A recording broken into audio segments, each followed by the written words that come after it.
puedes apagar tu micrófono para mientras. Muy buenas noches a todos. Vamos a dar unos 3 minutos, 4 minutos en lo que se terminan de conectar todos. El día de hoy quiero agradecerle a nuestro amigo Kevin Sánchez por la muy buena convocatoria que tuvo para este webinar. Este webinar es denominado Pensiones Alimenticias, es una mezcla entre expositores guatemaltecos y expositores extranjeros. Va a estar dividido en 3 clases. La primera, una clase magistral que nos la va a dar el doctor Arnulfo Zárate, un excelente abogado y notario guatemalteco, con maestría en Derecho Penal. Tiene un doctorado también en Derecho Penal.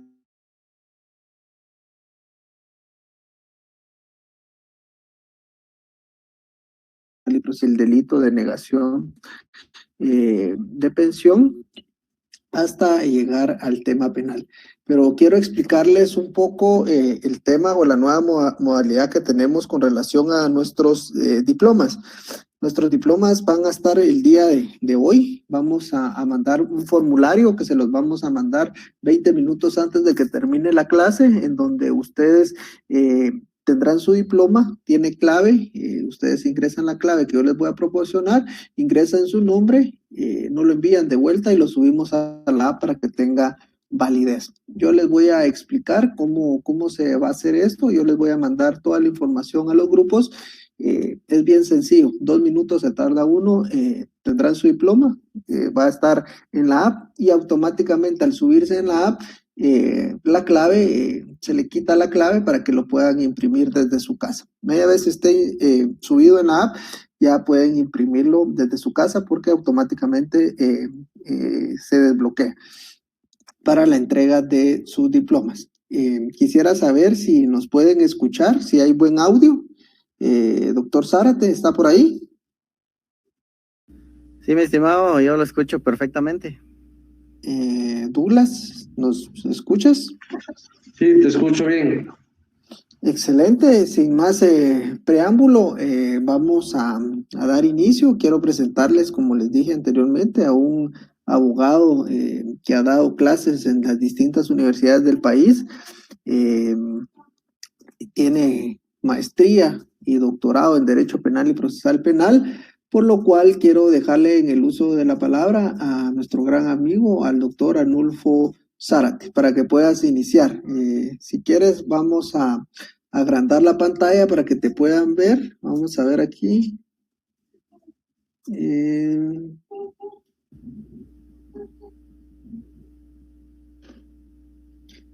Douglas, puedes agrandarle la pantalla ahí al doctor Zárate, está en la esquinita superior, pero como creo que tú eres el administrador, tú puedes hacerlo desde ahí. Fíjate que agrandar no se puede. Solo así, porque como estamos 3. Va. Excelente. Entonces, pueda iniciar, doctor Zárate, por favor, con su charla. Perfecto, muchas gracias a cada uno de ustedes. La mejor de las noches. Siempre agradeciendo al Todopoderoso por brindarnos la oportunidad de un nuevo día más y que pues nos mantiene pues con vida, con salud, siempre tomando las precauciones debidas y que muy pronto saldremos de esta situación, primero Dios. En ese orden de ideas, pues hemos tratado de la forma en la Casa del Operador de Justicia, pues se ha tratado la forma de llevar academia, de ver que los amigos, estudiantes del derecho, profesionales y ciencias afines tengan prácticamente una modalidad de poder continuar con la preparación académica, porque el derecho es cambiante, el derecho es siempre innovador, y entonces estamos siempre a esa expectativa de qué situaciones trae. Sin embargo, también hay temas y hay aspectos importantes en el cual, pues prácticamente siempre se debe de tener ese refresh, llamémoslo así, ese refrescamiento en donde hay algunos aspectos que se han visto, pero que con el tiempo pues quizás se olviden, o bien se pierden algunas situaciones en el camino. Por lo tanto, es de suma importancia mantener siempre esa constancia en repasar y estudiar el derecho. Pues el día de hoy vamos a analizar un tema muy controversial, muy visto en el aspecto profesional del litigante. En lo personal, pues como lo manifestaba el doctor Denis, pues ya par de años de estar ejerciendo la profesión liberal, y aparte de que uno siempre debe estar en esa constante preparación, y pues como mencionó el doctor, tengo la maestría en el doctorado en penal, pero también tengo la maestría en procesal civil y mercantil, y es ahí donde entra este aspecto de los alimentos.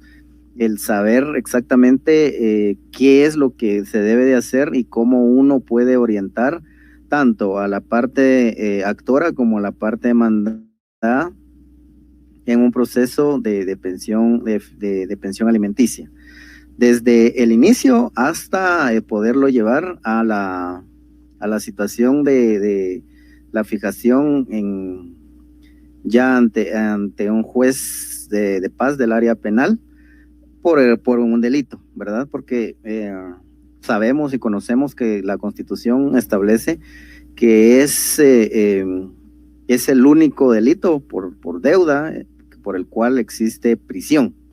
Los demás endeudamiento no hay prisión, y simplemente el reconocimiento de la persona al decir sí, debo, si está bien. Entonces la ley no tiene no tiene una actividad punitiva en caso de deuda, pero en el caso de pensión alimenticia sí lo existe, ¿verdad?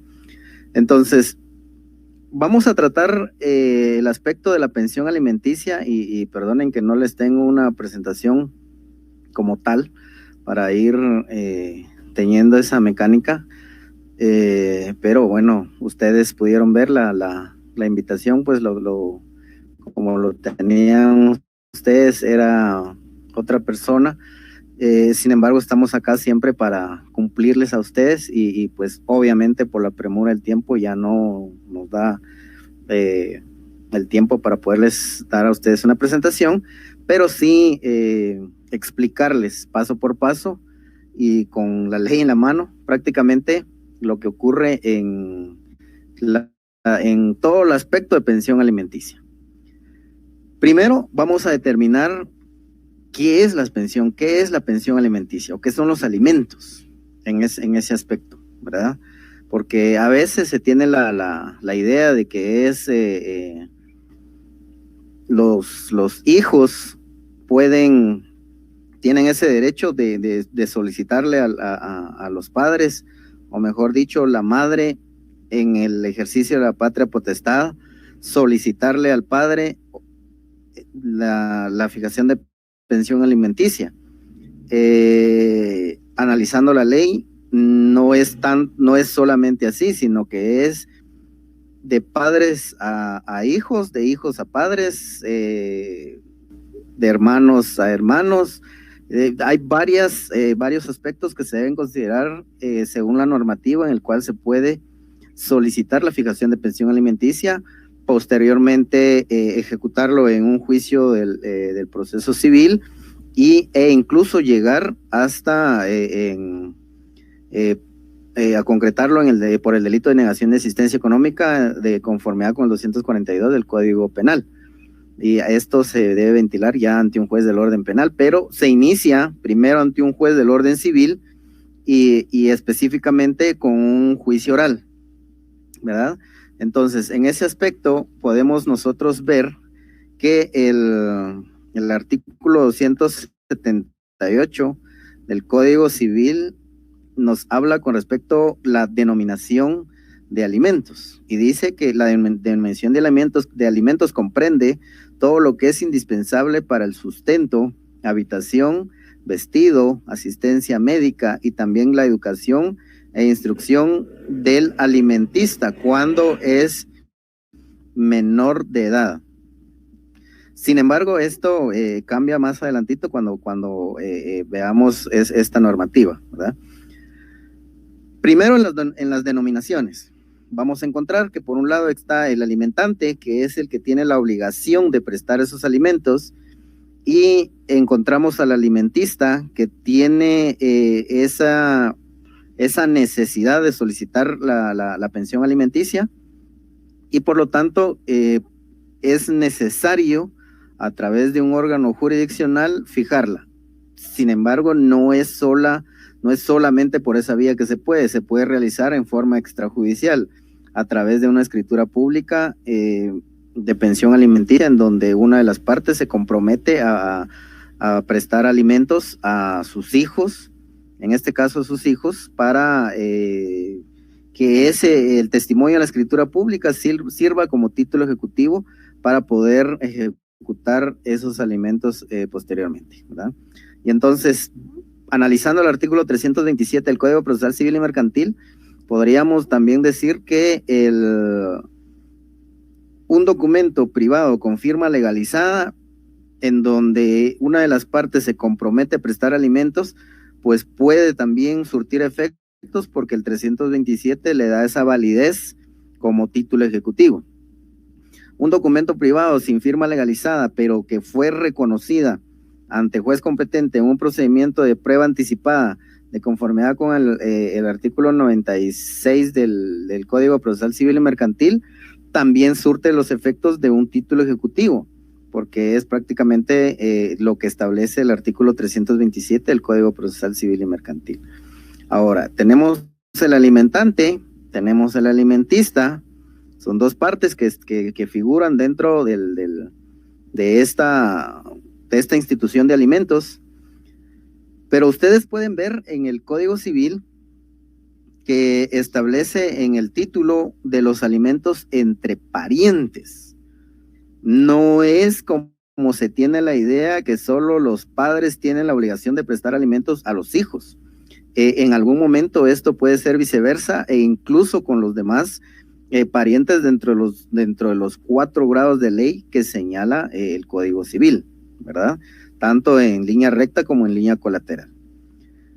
Establece también esta normativa qué se entiende por alimentos, porque a veces se tiene esa idea de que alimentos es prácticamente la comida, la bebida del alimentista, y no es así. El Código Civil claramente lo dice. ¿Qué comprende esta institución o esta palabrita de alimentos? La denominación de alimentos dice comprende todo lo que es indispensable para el sustento. Ahora bien, otros aspectos que se deben tomar en consideración a la hora de la fijación de pensión alimenticia es la capacidad del alimentante, no solamente la necesidad del alimentista, porque a veces se tiene esa errónea idea de que el alimentista tiene esa necesidad y se justifica ante el juez civil de esa necesidad, y bueno, pues como yo tengo esa necesidad, el alimentante tiene la obligación de prestarme todos esos alimentos. No es eso, también se debe tomar en consideración la capacidad del alimentante. Por eso, y eso lo pueden ustedes fundamentar en el artículo 179 del Código Civil, donde establece que los alimentos han de ser proporcionados a las circunstancias personales y pecuniarias de quien los debe y de quien los recibe. No es solo tomar en consideración al alimentista, tampoco es solo tomar en consideración al alimentante, sino que se deben hacer esa proporcionalidad. Y acá entra en juego un principio que se estudia en derecho constitucional, la proporcionalidad de los derechos, ¿verdad? Yo tengo un derecho, sí, pero es en proporción a.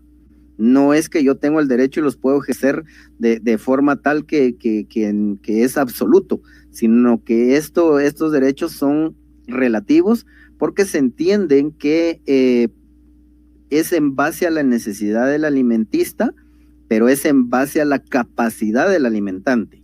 Yo tengo una necesidad de que me fijen una pensión alimenticia porque mis necesidades así lo establecen de unos 10,000 quetzales, pero la capacidad del alimentante, y lo demuestra en juicio, que tiene un trabajo con un salario mínimo de 3,000 quetzales, pues es en base a eso que el juez va a dictaminar la resolución respectiva. Otra situación que hay que tomar en consideración dentro del juicio oral de fijación de pensión alimenticia es también que muchas veces se tiene la errónea idea y algunos abogados así aconsejan a sus clientes, donde le dicen, mire, usted diga que gana el salario mínimo porque de todas formas solo le pueden fijar sobre el 50%. La ley establece que se puede embargar hasta el 50% en el caso de alimentos y otro porcentaje del salario de la persona en cuestión de deudas. Le dejan prácticamente el 35% para su sustento a esa persona, 15% para los acreedores y 50% para alimentos, pero ese es en caso de embargo. Ahí estamos hablando en el juicio ejecutivo, donde ya estamos en la ejecución de esa sentencia que fue dictada en el juicio oral de fijación de pensión alimenticia. Pero en el juicio de fijación de pensión alimenticia no es en base al 50%, se debe tener en consideración esos aspectos. Es en base a la necesidad del alimentista, probado fehacientemente, y en base a la capacidad del alimentante, probado también fehacientemente, ¿verdad? Eso lo establece en base a la proporcionalidad, como les mencionaba, un principio constitucional, la proporcionalidad de los derechos, ¿verdad? Entonces, en ese orden de ideas, les quiero hacer una aclaración también. Cuando hablamos de cosa juzgada, con fundamento en el 116 del Código Procesal Civil y Mercantil, podemos plantear, mejor dicho, excepciones previas a las demandas que se nos planteen. Pero en juicio oral no se podría plantear una cosa juzgada. ¿Por qué? Porque la sentencia del juicio oral de fijación de pensión alimenticia no produce cosa juzgada, y les voy a explicar por qué. Porque los alimentos se pueden aumentar y se pueden disminuir en base siempre a la necesidad del alimentista y a la capacidad del alimentante. Si aumentan los bienes del alimentante y el alimentista tenía esa necesidad, la cual no fue cubierto en la fijación de pensión alimenticia, se va a iniciar un proceso que se llama aumento de pensión alimenticia. Si la capacidad del alimentante económicamente desciende, les voy a plantear un ejemplo. Una persona tenía 3 casas, tenía un trabajo donde ganaba económicamente muy bien, y pues le fue fijado una pensión alimenticia en base a su capacidad, pero por cuestiones de deuda o qué sé yo, perdió una casa, perdió la otra, solamente le quedó en donde vive, perdió su trabajo y ahora tiene un trabajo pero ganando el salario mínimo. En esta ocasión, la capacidad pecuniaria del alimentante se redujo. Yo puedo, como abogado de esta persona, plantear una reducción de pensión alimenticia. Si tenía fijado una cantidad de 5,000 quetzales, 6,000, 7,000, qué sé yo, ahora lo vamos a reducir en base a la capacidad del alimentante, no en base a la necesidad del alimentista, ¿verdad? Porque el alimentista siempre va a tener esa necesidad, pero es siempre en base a la capacidad del alimentante, ¿verdad? También se puede dar de la otra forma.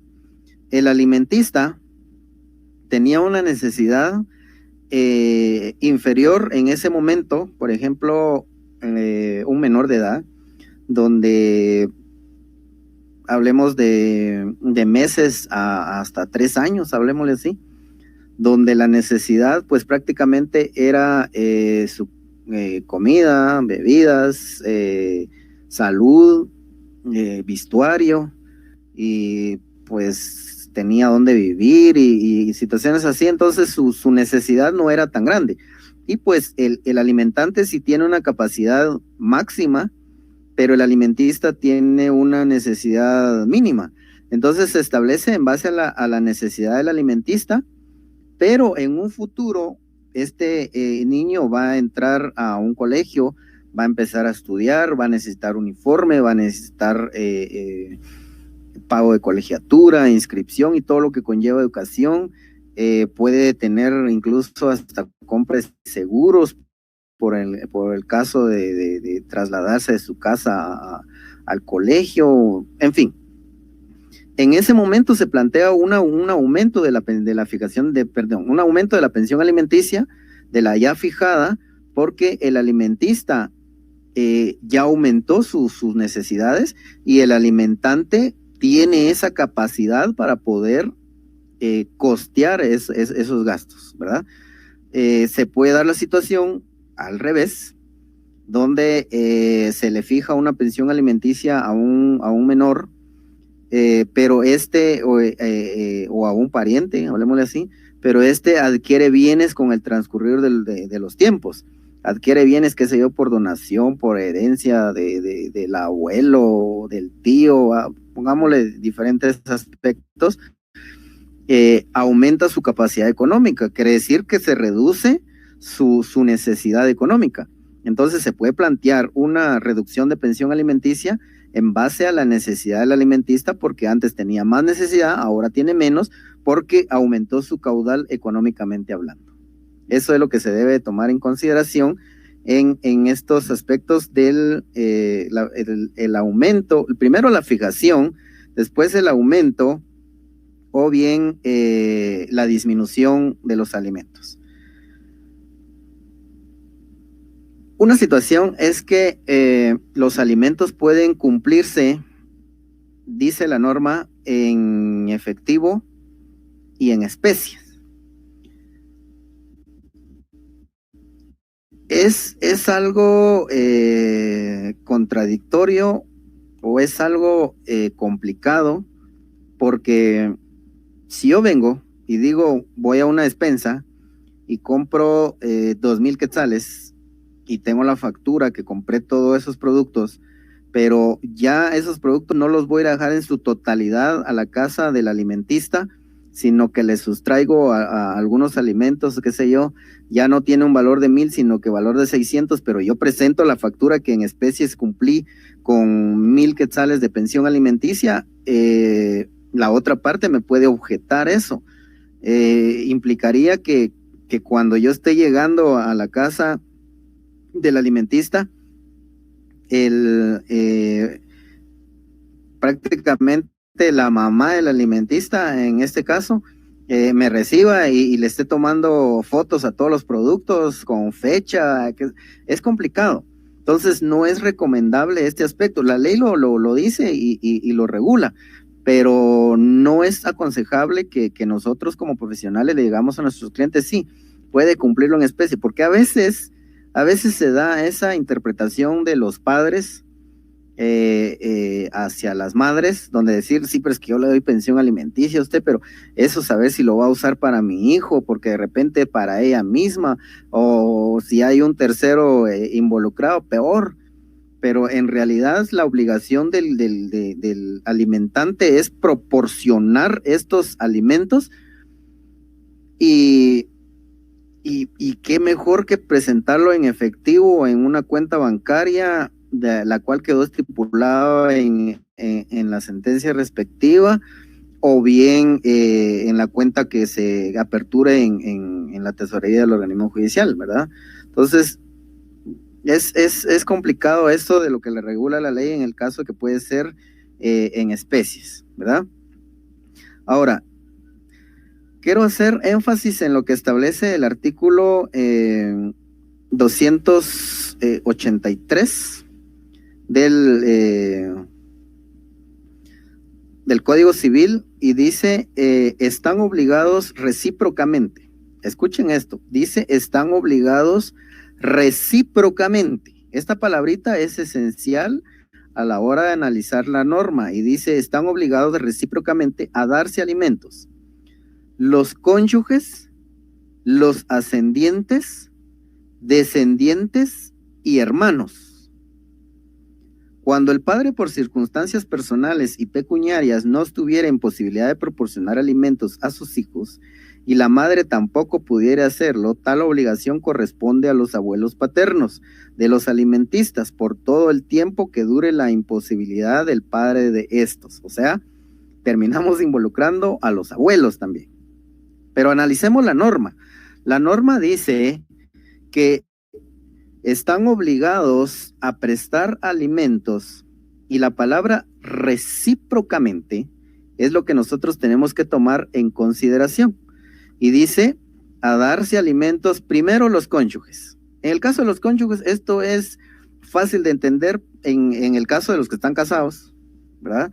Porque el artículo 108 al 112 del Código Civil nos regula que cuando el esposo, dice, estuviere imposibilitado para trabajar, le corresponde a la mujer cubrir todos los gastos del hogar en el 100%. Prácticamente acá no estamos haciendo alusión a que un 50% cuando estuviera imposibilitado, un cierto porcentaje solamente, pero la ley es clara en decir cubrirá la totalidad de los gastos, así lo dice la norma, ahí no hay vuelta de hoja y eso es así tácitamente lo expresa y ahí no hay problema, y lo refuerza el artículo 283 del Código Civil, donde dice que están obligados a darse recíprocamente los cónyuges, ¿verdad? Hay, yo he tenido casos en donde la esposa tiene casa, tiene vehículo, se quedó con los 3 hijos y solicita pensión alimenticia al padre que abandonó el lugar conyugal, no tiene casa, no tiene carro, está alquilando, tiene un trabajo con un salario mínimo y de hecho la esposa es profesional o tiene un trabajo muy bien remunerado y la esposa viene y quiere solicitar fijación de pensión alimenticia. ¿Qué pasa?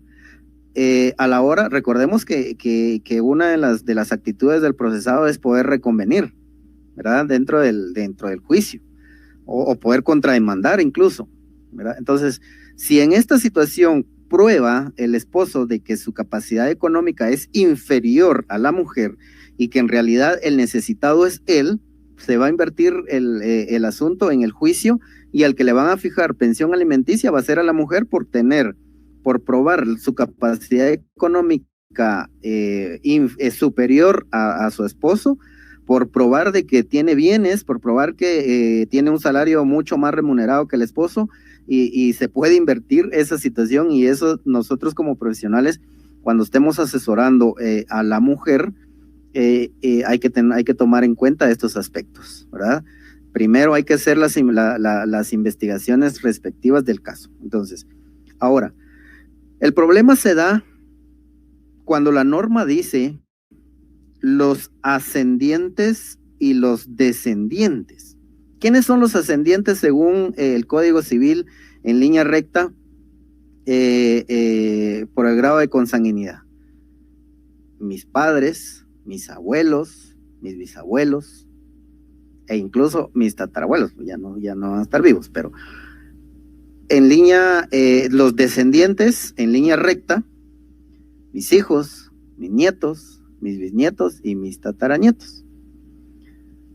Y en línea colateral, la norma establece los hermanos, o sea que si un hermano, su capacidad económica no es la adecuada, no tiene los suficientes elementos para poder subsistir y tiene a su hermano que sí tiene lo puede demandar. Puede presentar su demanda de fijación de pensión alimenticia y probar que tiene esa necesidad y el hermano tiene esa capacidad y se puede y lo establece la norma y se puede fijar pensión alimenticia, ejecutarlo y obviamente poder cubrir sus necesidades. Lo que no se puede hacer en estos aspectos, en base al artículo 283 del Código Civil, es lo siguiente, porque la Constitución así lo regula, el Código Penal así lo regula también. Entonces, la negación de asistencia económica se da prácticamente del padre o de la madre hacia los hijos. No se da de hermanos a hermanos, ni de hijos a padres, ni de hijos a abuelos, ni de abuelos a hijos, en fin, toda esa conjugación que podemos hacer no se da de esa forma. ¿Por qué?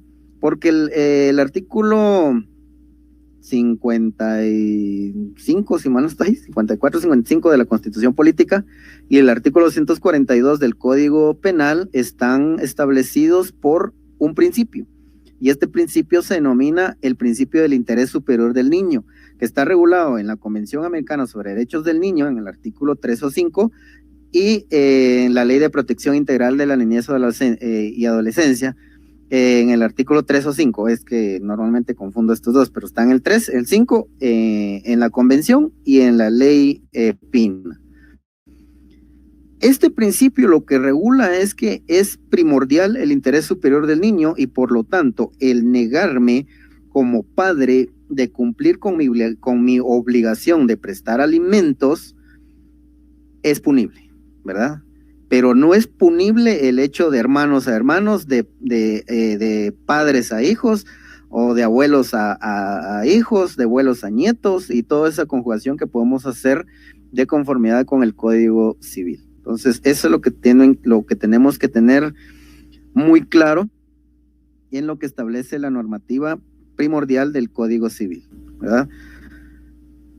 Ahora, otro aspecto importante del Código Civil que nos da con respecto a los alimentos es que se puede fijar pensión alimenticia a 2 o más personas, no solo uno.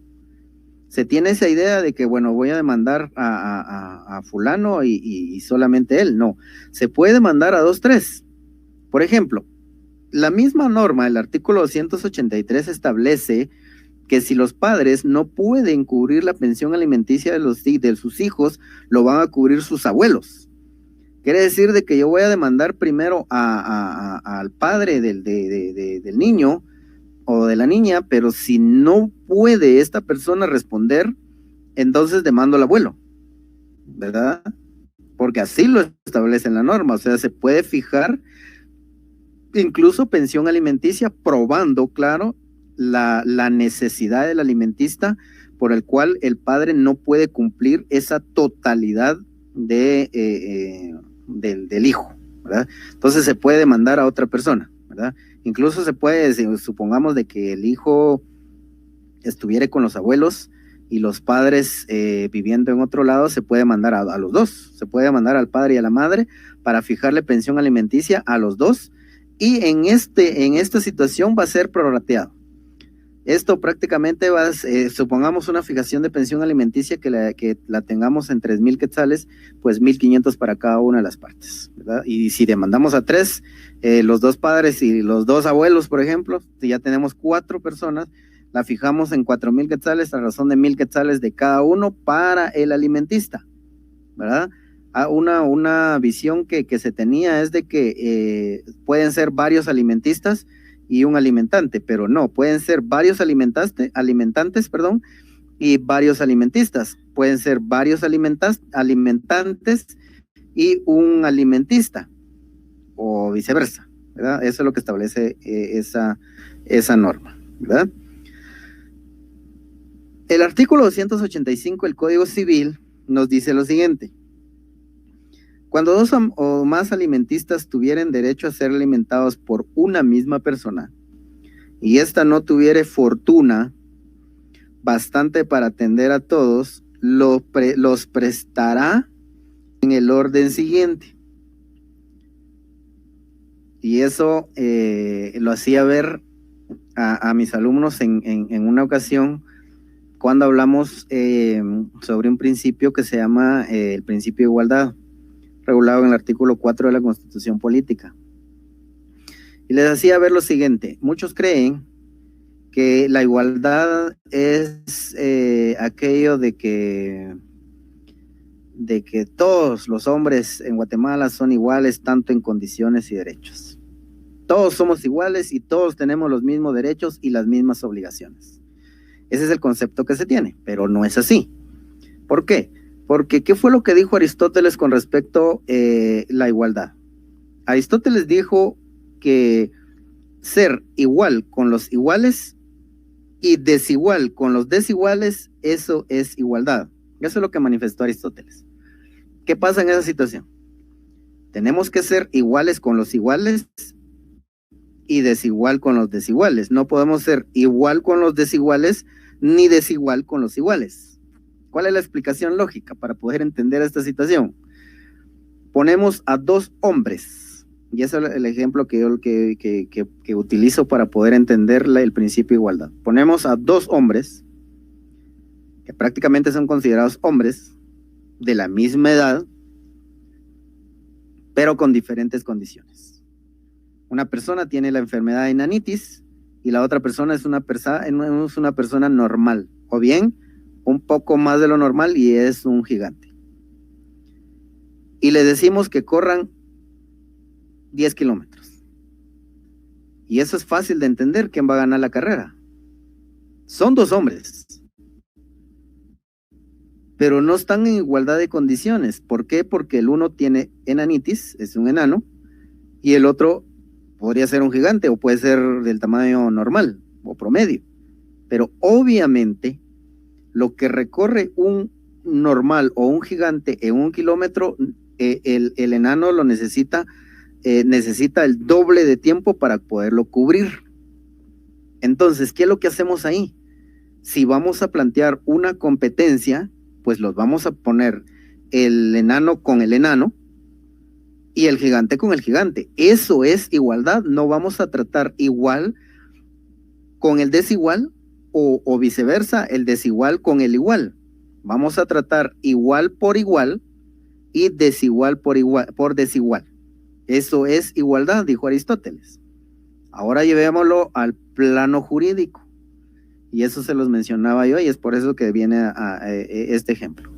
A mis alumnos se los mencionaba y es exactamente este ejemplo que estamos viendo. Y les decía, y les pregunto a las mujeres, les hice yo estas preguntas. Les he hecho esas preguntas siempre. ¿Ustedes creen que las mujeres, por ser mujeres, tienen los mismos derechos y las mismas obligaciones? Y obviamente algunas me contestaron, sí, porque son mujeres, tienen los mismos derechos, las mismas obligaciones. Y les decía, muy bien. ¿Una mujer soltera puede pedir pensión alimenticia? Ah, no, porque entonces necesita estar casado. Ah, bueno, entonces no estamos hablando que tienen los mismos derechos. Una casada tiene derechos diferentes de una soltera. Por ejemplo, la pensión alimenticia. La pensión alimenticia, ¿a quién le corresponde normalmente en primacía? Al cónyuge. Y en este caso, a la mujer, ¿verdad? Y esto, entonces, una mujer casada no tiene los mismos derechos que una mujer soltera. Y ahí hablamos de principio de igualdad no absoluta, sino relativa. Y el principio de igualdad, así es como se debe entender siempre en estas situaciones, y es lo mismo que ocurre en el caso de pensión alimenticia. Y veamos el ejemplo del artículo 285 del Código Civil. Dice, cuando dos o más alimentistas tuvieren derecho a ser alimentados por una misma persona, pero ésta no tiene la capacidad, no tiene fortuna para atender a todos, los prestará en el orden siguiente. Primero, a su cónyuge. Segundo, a los descendientes del grado más próximo, descendientes. Tercero, a los ascendientes, también el grado más próximo. Y por último, a los hermanos. Esto de conformidad con el artículo 283. Ah, bueno, entonces yo tengo mi hermano que es millonario y yo estoy en la inmunda y pues mañana mismo me busco un abogado y lo voy a demandar. Momento. Se tiene que ver también el orden de prelación. Cónyuge, hijos, padres, y por último, hermanos. Eso es lo que se debe tomar en consideración en estos aspectos de conformidad con el artículo 285 del Código Civil. Y por último, en el análisis que vamos a hacer con el Código Civil, creo que ya se me fue el tiempo, todavía estoy analizando el Código Civil, es lo siguiente. Las pensiones alimenticias no son eternas, prescriben. No, usted fíjese que la ley dice que si en un divorcio la mujer tiene pensión alimenticia, siempre el esposo lo va a mantener. No, la ley dice hasta que contraiga nuevas nupcias. Sin embargo, en la interpretación constitucional se ha establecido que porque ha habido, muchos han abusado de este derecho y le fijan pensión alimenticia a una persona, pero luego se consiguen a una persona y conviven, tienen convivencia con esta persona, pero le siguen cobrando pensión alimenticia a la anterior. ¿Qué es lo que pasa? Establece la norma que, probado el hecho de que la persona ya convive con otra persona, pues obviamente la pensión alimenticia que le fijaron a la otra persona puede prescribir, obviamente con pruebas, ¿verdad? ¿Qué es lo que pasa en algunos aspectos? Que está conviviendo con otra persona, pero no tiene hijos. Y eso sí es difícil de probar, salvo en una declaración de parte. Que en una declaración de parte, que esté la persona bajo declaración jurada, tiene que manifestar la verdad, y yo tengo elementos de convicción que ayuden eso, en el caso del medio de prueba, presunciones legales y humanas que de lo actuado se derive. Yo no los puedo ofrecer como medios de prueba, pero sí como medios de convicción para que el juez lo tenga presente. Pero si son documentos, los puedo presentar como documentos. Si tengo fotografías o videos, los puedo presentar como medios científicos de prueba. Y eso claramente lo regula el Código Procesal Civil y Mercantil para poder solicitar la prescripción en el caso de la fijación de pensión alimenticia entre los cónyuges, tanto varón como mujer, ¿verdad? En caso de los hijos, eso es más fácil de entender. Prescribe a los 18 años, a la mayoría de edad, salvo que el menor de edad el mayor de edad, fuera declarado en estado de interdicción. En ese orden, pues prácticamente no se podría decir, entonces ya terminó mi derecho, mi obligación, y ahí ya no puedo, no, porque el alimentista no puede subsistir por sí solo, ¿verdad? Necesita del auxilio de sus padres. Entonces la prescripción sí opera al cumplimiento de la mayoría de edad, o bien cuando se cumpla la condición por el cual fue establecido la norma, ¿verdad? Eso es, y acá un claro ejemplo para que los que entendemos el procesal civil y mercantil, donde siempre pregunta, mire, ¿y usted me podría presentar un ejemplo de falta del cumplimiento de la condición a que estuviera sujeto a la obligación? Caso de pensión alimenticia, solicitan la prescripción porque ya no quieren darle alimentos a la esposa, sí, pero ella no ha contraído nuevas nupcias, no tiene una pareja estable, no convive con nadie, entonces la condición no se ha cumplido y no se puede presentar una demanda en base a ese aspecto solicitando la prescripción de la pensión alimenticia porque no se ha cumplido la condición a que estuviera sujeto a esa obligación. Un claro ejemplo para los que están estudiando privados, es un claro ejemplo que pueden presentar en la sustentación del examen técnico profesional, ¿verdad? Ahora, analizado la parte sustantiva de la pensión alimenticia, vamos a pasar a la parte adjetiva, la parte procesal. Obviamente, el fundamento que nosotros tenemos es el artículo 199 del Código Procesal Civil y Mercantil, donde aquí claramente nos establece qué juicio se conoce en el juicio oral, ¿verdad? Y el juicio oral establece en esta situación de que dice, se tramitarán en juicio oral los asuntos de menor cuantía, los asuntos de ínfima cuantía, pero en el artículo 3 dice los asuntos relativos a la obligación de prestar alimentos. Luego el Código Civil nos establece la forma de presentar un juicio oral, pero nos lleva al artículo 212 del Código Procesal Civil y Mercantil, donde establece el capítulo alimentos. Como analizamos la norma sustantiva, quiere decir el Código Civil, vimos expresamente que el alimentista tiene esa necesidad y el alimentante esa obligación y esa capacidad. Eso es como el elemento base, esa es la prueba reina que se debe de presentar en un juicio oral de fijación de pensión alimenticia. Hablemos primeramente del juicio oral de fijación de pensión alimenticia.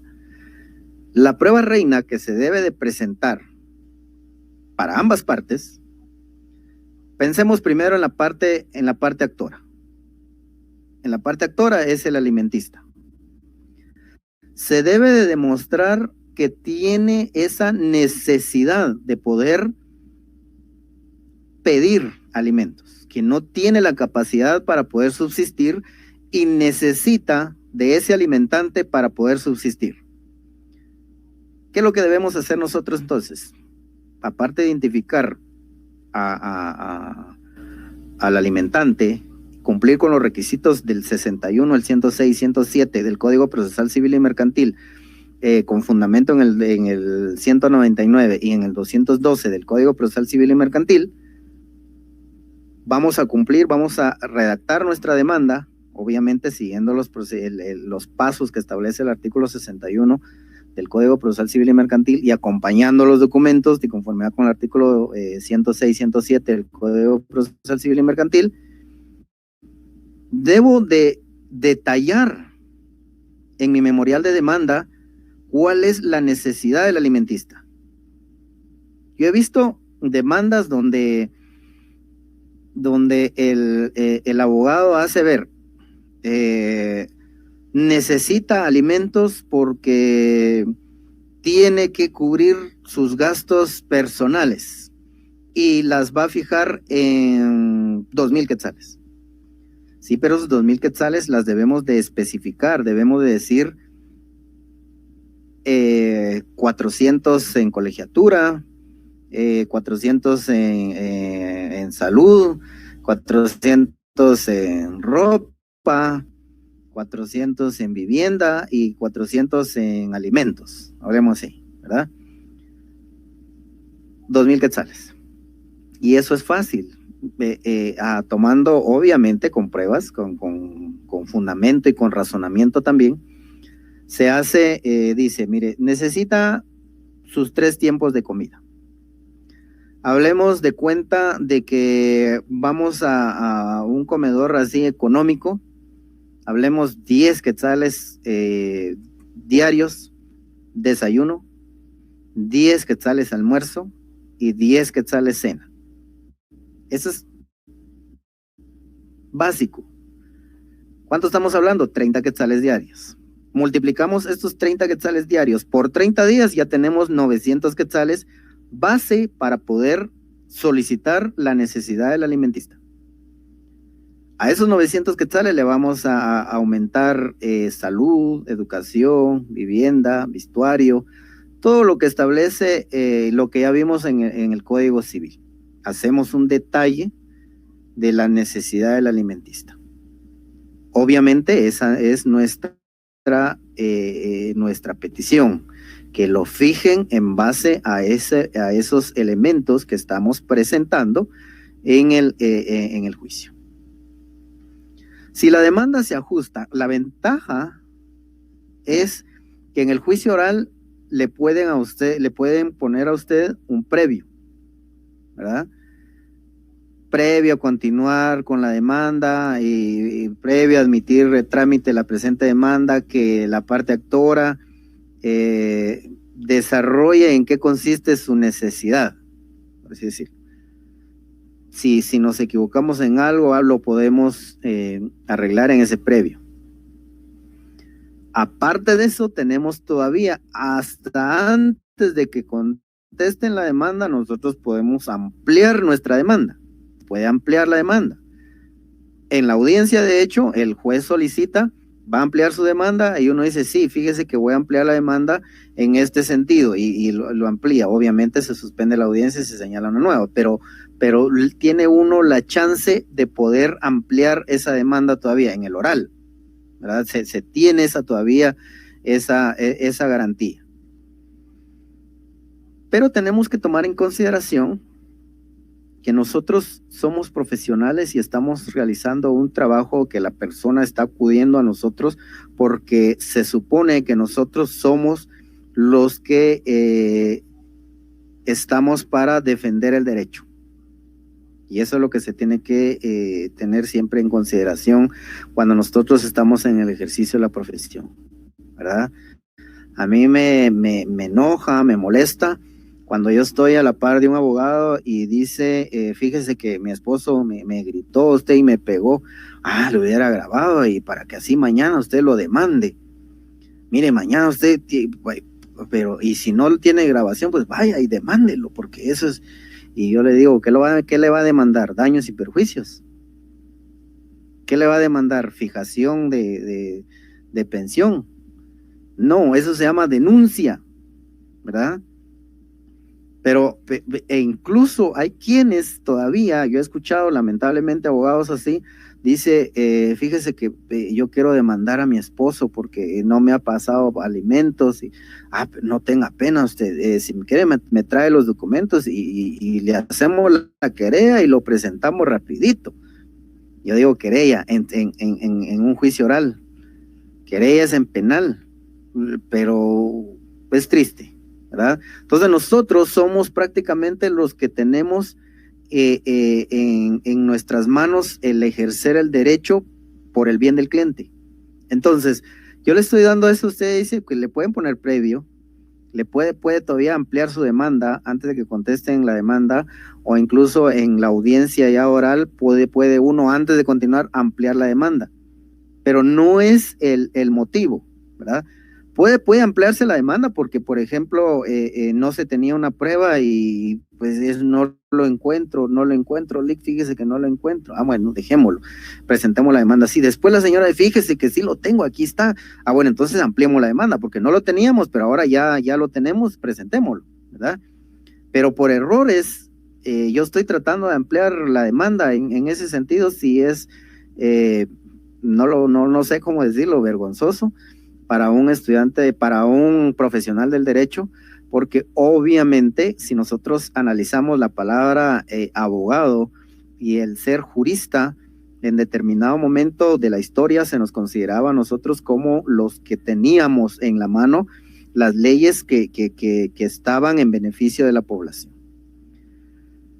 En ese orden de ideas continuamos con el juicio oral de fijación de pensión alimenticia. Si nosotros llenamos todas las expectativas, cumplimos con todo lo que establece el artículo 61, 106, 107, el 199, el 212 del Código Procesal Civil y Mercantil, la demanda lo admiten a trámite. Le notifican a la parte y nos notifican a nosotros. Se viene una situación muy peculiar en estos juicios. No encuentran al esposo, ¿verdad? Hablemos de lo común, lo que ocurre, ¿verdad? Porque hay pensión alimenticia entre hermanos, hay pensión alimenticia de padre a hijos, hay pensión alimenticia de cónyuge a cónyuge, eso ya lo vimos, pero hablemos de cónyuge a cónyuge e hijos involucrados en ese entonces, en ese aspecto, y el esposo es que comúnmente es el esposo el que está siendo demandado. ¿Qué pasa en esta situación que el esposo estaba viviendo en la zona 6 y resulta que era alquilado, se sale de ahí y se va a vivir a Matitlán? Y pues se desconoce su dirección, no se sabe dónde está, ¿verdad? ¿Qué hacemos? Bueno, le podemos notificar en su lugar de trabajo. Si se sabe su trabajo, obviamente en el memorial claramente el artículo 61 del Código Procesal Civil Mercantil regula que se puede notificar en estos lugares siempre y cuando se haga ver al final de esa señalización del lugar para recibir notificaciones de la parte demandada de quien ignoro su residencia. No sé dónde vive y por lo tanto le notifico en su lugar de trabajo. Yo tengo que hacer ver que es su lugar de trabajo y que ignoro el lugar de su residencia. No es solo, notifiquémoslo en cualquier lado, no, tiene que especificarse ese aspecto.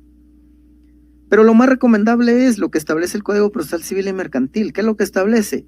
Hay un auxiliar del juez. ¿Qué es el auxiliar del juez? El notario notificador.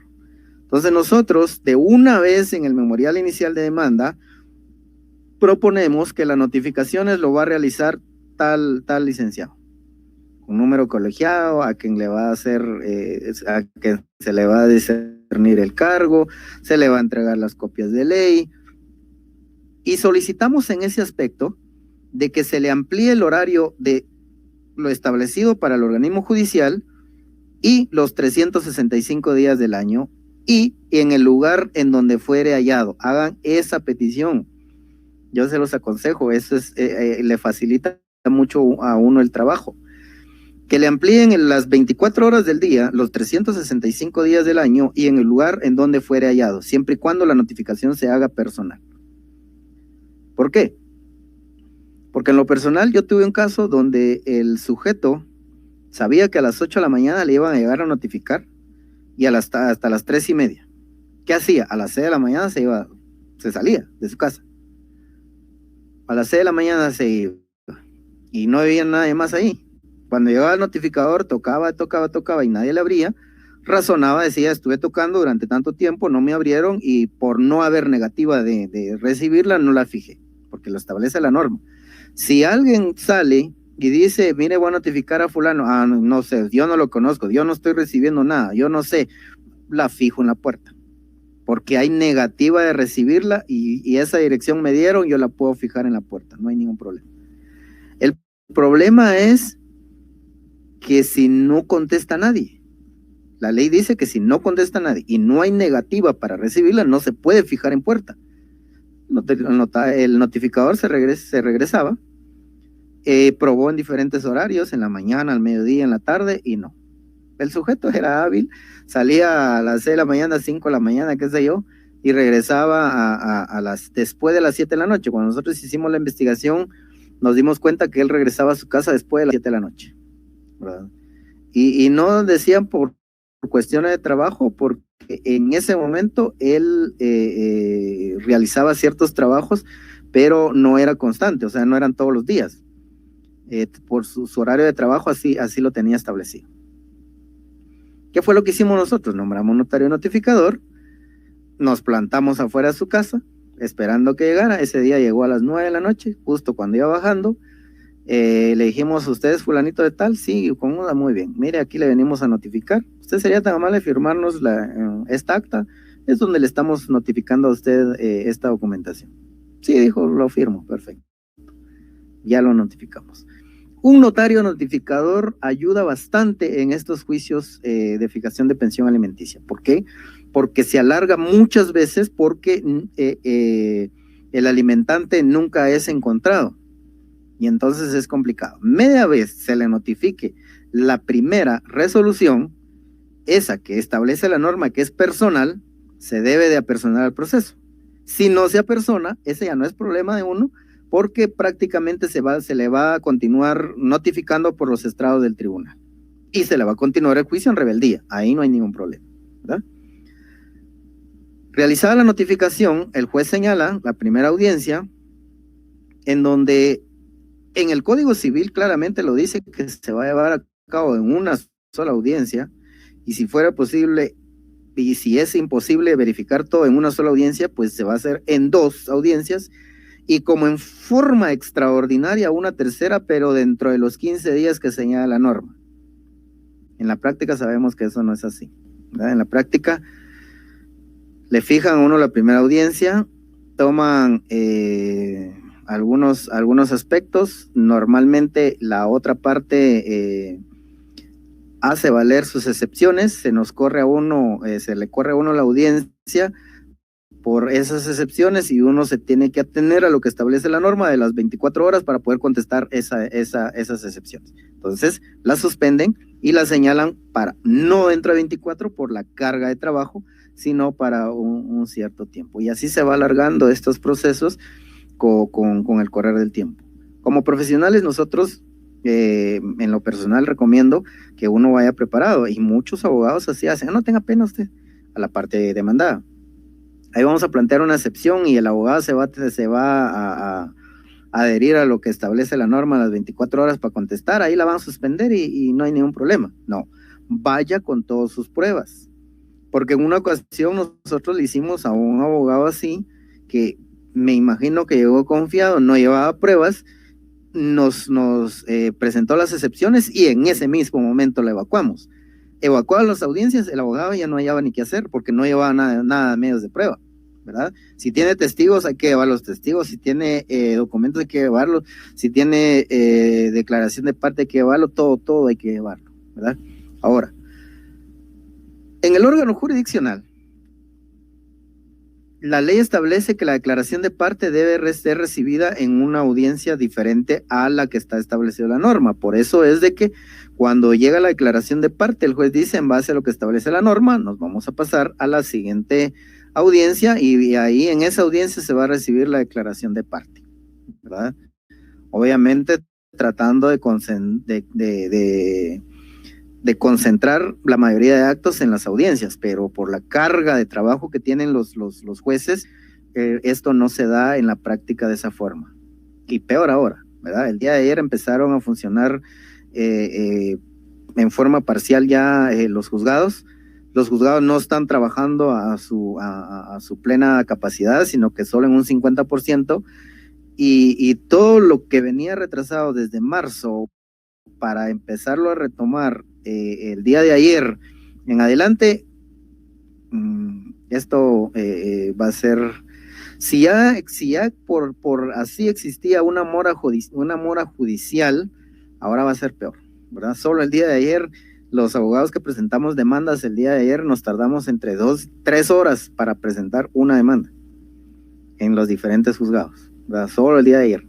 Hoy incluso las colas le dan vuelta a las cuadras para presentar las demandas.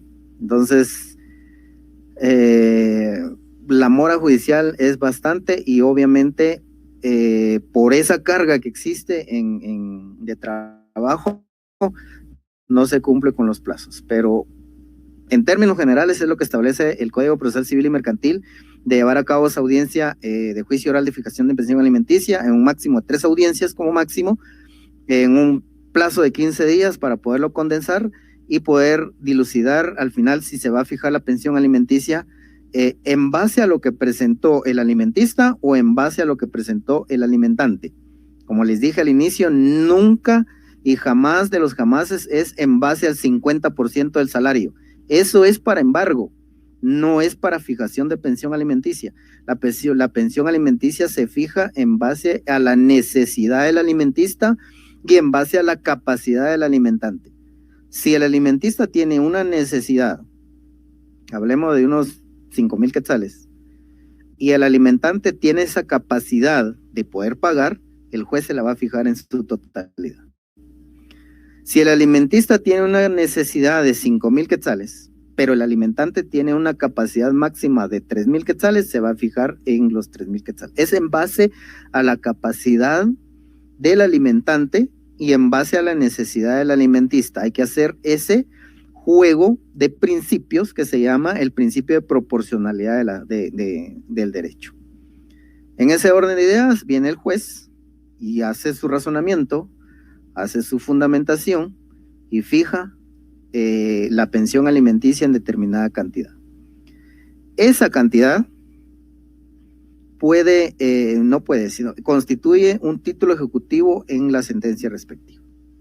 Como consejo para los profesionales, para los estudiantes del derecho, y para todos en general. Algo muy importante que de hecho estamos trabajando nosotros ahora una tesis en base a esa situación, el uso de los medios alternativos de solución de conflictos. ¿Por qué? Bíblicamente nosotros podemos determinar algo. En la Biblia dice, ¿qué dice la Biblia? Cuando vayas en camino hacia el juez, dice, procura de conciliarte con tu hermano. No vaya a ser que llegando frente al juez, te castiguen frente a toda la multitud. Parafraseándolo, ¿verdad? No exactamente así lo dice literal, pero eso es lo que se entiende. Los métodos alternativos de solución de conflictos de esta forma lo tratan. Y la conciliación está regulada en el Código Procesal Civil y Mercantil como una forma de poder resolver las situaciones. Y de hecho, el juez lo hace valer en la primera audiencia. Primero pregunta si ratifican la demanda. Y dice uno, sí, ratificamos la demanda. Muy bien. Entonces, en eso quiere decir de que no hay ampliación, no hay nada, pues se queda la demanda así como estaba. Luego le pregunta a la parte demandada si va a contestar la demanda, va a interponer excepciones previas, perentorias, las que la norma Pero previo a eso le dice, ¿quieren buscar ustedes una conciliación? ¿Por qué? Porque la conciliación en muchas ocasiones ha tratado de ser flexible. Porque frente al juez o la jueza, se pone uno a hablar e incluso los jueces como amigables componedores tienen esa facultad de poder intervenir y hacer conciencia a las personas. Si el padre menciona y dice, mire, pero es que yo tengo un salario de 3,000 quetzales, tengo una deuda de 500 quetzales y tengo 2,500 líquidos, de eso tengo que alimentarme, pues yo ofrezco 1,000 quetzales. Y lo prueba, y mire, aquí tengo mi constancia donde hace valer que eso gano, y con pruebas, obviamente. Y la señora, no, es que yo quiero 5,000. Es que yo 5,000, es que miren, son 4 hijos, y más yo, hablemos de 1,000 quetzales cada uno. ¿Qué son 1,000 quetzales? Hablemos de que de alimentos, solo en alimentos estamos hablando de que ya se fueron 900 quetzales. Nos queda 100 quetzales para pagar casa, para pagar luz, para pagar, en fin, cada uno. Pero uno le dice a su cliente, mire señora, tratemos de reconciliar, tratemos de llegar a una conciliación, porque él trae pruebas de que él gana 3,000 quetzales y trae pruebas de que tiene una deuda que tiene que estar pagando de 500 quetzales. Pues ya solo tiene 2,500, obviamente le tiene que quedar algo para él para alimentarse, no tiene bienes, no tiene situaciones así. Entonces al final uno termina también tratando de avenir a las partes a una conciliación, ¿verdad? No, démosle duro, démosle, no, porque puede ser, como les mencionaba, que resulta ser que nuestra clienta tiene casa, tiene un carro inscrito a su nombre, tiene cuenta bancaria, tiene un trabajo donde gana 10,000 quetzales, y presenten la contrademanda o contravención en esa audiencia. ¿Qué va a pasar? Nuestra cliente es la que va a resultar fijada con pensión alimenticia. Entonces, todos esos aspectos se debe tomar en consideración a la hora de realizar la fijación de pensión alimenticia, ¿verdad? Tanto de una parte como de otra parte. Tratar de que sea proporcional en base a la capacidad del alimentante y en base a la necesidad del alimentista. Tampoco dejar al alimentista en la pura calle, pero tampoco querer obligar al alimentante a algo que no puede, ¿verdad? Entonces todo eso está dentro de los métodos alternativos de solución de conflicto, como es en el caso de la conciliación, ¿verdad? Tratar la conciliación. Y de hecho, antes de llegar ante el órgano jurisdiccional, uno puede hablar con las personas y explicarle a las partes en forma extrajudicial cuál es la forma de procedimiento, cuánto va a tardar, cuánto van a gastar, y si pueden llegar a una conciliación, usted redacta la escritura pública de una vez de fijación de pensión alimenticia, le da el testimonio al alimentista y asunto arreglado, ¿verdad? Entonces esa es la forma. ¿Cuál fue esa situación? Una mediación. Tratar de mediar entre las partes. Son métodos alternativos de solución de conflictos que lo establece la norma. Muy bien. Pasado de este aspecto, ahora viene lo siguiente.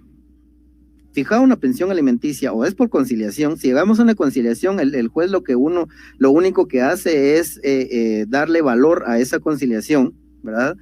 Y obviamente, como si llegó una conciliación, se hace valer en acta judicial, y esa certificación de esa acta de conciliación es título ejecutivo. Si llegamos hasta una sentencia, pues obviamente la certificación de la sentencia es el título ejecutivo. Pero ahora nosotros tenemos que ejecutar ese título a la hora de que el alimentante deje de cumplir su obligación a la cual se le fijó en conciliación, se fijó él solo en conciliación, o bien le fijó el juez en una sentencia respectiva. Hay que hacerlo, ejecutar de conformidad con el artículo 327 del Código Procesal Civil y Mercantil, en donde prácticamente ahí regula los títulos que se pueden presentar para iniciar un juicio ejecutivo. Este juicio ejecutivo se debe de ventilar de conformidad con lo que establece la norma adjetiva.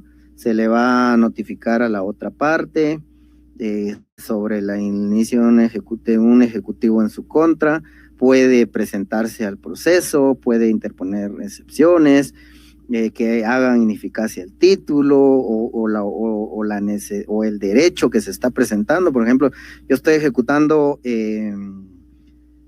la pensión alimenticia y resulta que él